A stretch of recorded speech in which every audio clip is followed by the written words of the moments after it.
BJP నేత మాధవీలత తీరుపైన గుర్రుగా ఉంది Telangana BJP.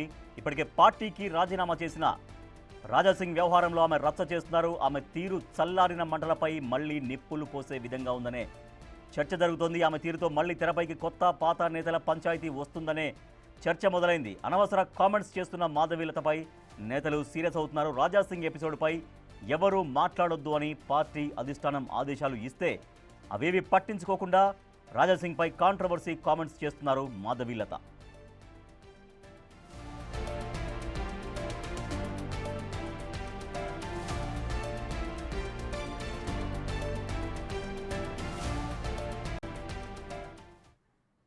BJP MLA Raja Singh రాజీనామా చేశారు. సో రాజీనామా వ్యవహారం పైన ఎవరు కూడా మాట్లాడద్దు బీజేపీ నాయకులని తెలంగాణ బీజేపీ అధిష్టానం ఒక ఆదేశాలు కూడా జారీ చేసింది. కానీ మాధవీలత, బీజేపీ నేతగా ఉన్న మాధవీలత రాజాసింగ్ ఎపిసోడ్ పైన మాట్లాడడం మళ్ళీ కొత్త పంచాయతీ తెరపైకి తీసుకొస్తున్నటువంటి చర్చ బీజేపీ చేస్తోంది. సో దాంతో మాధవీలత పైన బీజేపీ గుర్రుగా ఉంది. మా ప్రతినిధి వెంకట్ మరింత సమాచారం సార్. వెంకట్, బీజేపీ అధిష్టానం మాధవీలతను నేరుగా హెచ్చరిస్తోందా మరోసారి ఇటువంటి కామెంట్స్ చేయొద్దని?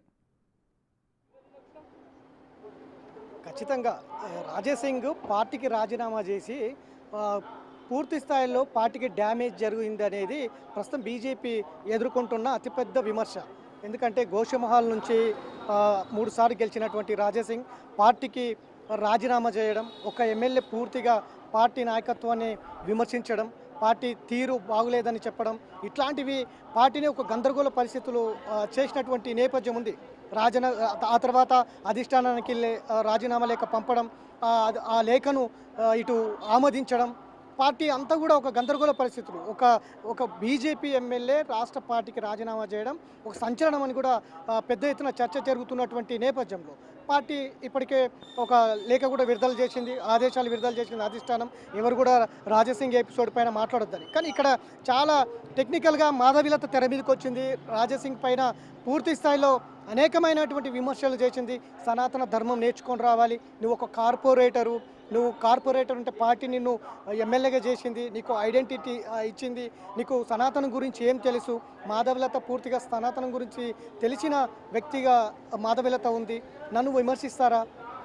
మా పార్లమెంటు అభ్యర్థిగా ప్రకటించినప్పుడు మొఘలు లేరా? ఇట్లాంటి విమర్శలు చేయడం రాజాసింగ్ అవివేకానికి నిదర్శనం అంటూ కూడా మాధవీలత ఇప్పుడు చల్లారిన మంటలపైన మరొకసారి నిప్పులు పోసే విధంగా మాధవీలత చేస్తున్నటువంటి కామెంట్స్ మళ్ళీ బీజేపీలో గందరగోళ పరిస్థితులు సృష్టిస్తున్నటువంటి నేపథ్యం అయితే కనిపిస్తుంది. దీంతో మరొకసారి పాత కొత్త నేతల పంచాయతీ తెర మీదకి వస్తున్నటువంటి పరిస్థితి ఉంది. ఇప్పటికే రాష్ట్ర వ్యాప్తంగా అధ్యక్షుడి పంచాయతీనే తట్టుకోలేక పార్టీ మల్లగులాలు పడుతోంది. ఇప్పటికే ఈటల రాజేందర్ వర్గాలన్నీ కూడా సైడ్ అయిపోతున్నటువంటి పరిస్థితి ఉంది. ఇప్పుడున్న పరిస్థితుల్లో మళ్ళీ రాజాసింగ్ అంశం పైన మాధవీలత చేసుకొస్తున్నటువంటి కామెంట్స్ ఏవైతే ఉన్నాయో పార్టీలో తీవ్ర స్థాయిలో చర్చ జరుగుతుంది. ఖచ్చితంగా మాధవీలతకు ఇప్పటికే రాష్ట్ర నాయకత్వం అధిష్టానానికి కంప్లైంట్ కూడా చేసినటువంటి నేపథ్యం ఉంది. చూడాలి అధిష్టానం మాధవీలత తీరు పైన, మాట్లాడుతున్న విమర్శల పైన ఎట్లాంటి నిర్ణయం తీసుకుంటుంది అనేది అయితే సస్పెన్స్ కొనసాగుతుంది. Rajesh, right, thank you Venkat.